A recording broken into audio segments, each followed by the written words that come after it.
There's never, ever been a more important time to put sales and marketing together.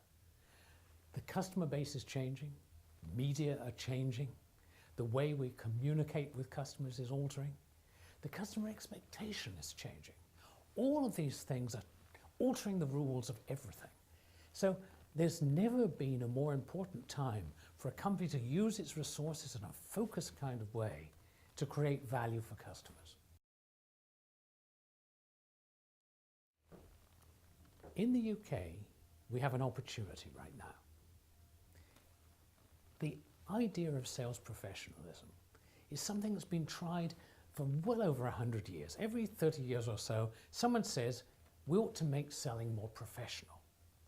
But until a few years ago, selling wasn't truly a high-level profession. Selling was a seat-of-the-pants thing that sort of anyone was supposed to be able to do. Well, we know now that a difference that a good salesperson makes to a company is enormous. And those who can do it aren't just doing it by seat of the pants, they're doing it by strategy, by planning, by the knowledge that they've accumulated and they have. We need to capture that into a profession, and now is the time. In the 21st century, any successful sales institute in the UK is going to have these characteristics. Firstly, it has to attract good people into the sales profession. It therefore has to make the sales profession desirable, professional, honourable, worthwhile.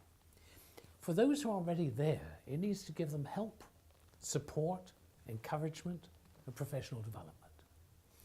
And it also needs to work on the necessary task of trying to bring sales and marketing together. So, for example, the CIM is the ideal vehicle because the CIM is non-profit. You can't set standards in a for-profit institution. Secondly, marketing is already here.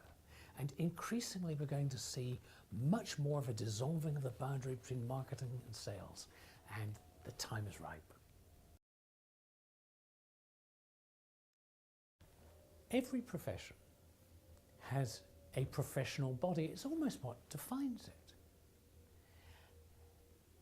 Sales has been way, way behind the curve, mostly because this word selling covers so many things, from peddling a used car to the kind of enormously sophisticated and complex sale where you may be coordinating a team of 100 people to try to transform the way business works. All of those things mean that that word sales is too wide. It's used without focus. Right now is the time when we can bring that together. We can begin to set some expectation in the world at large about what this thing selling really is, that it's a professional activity.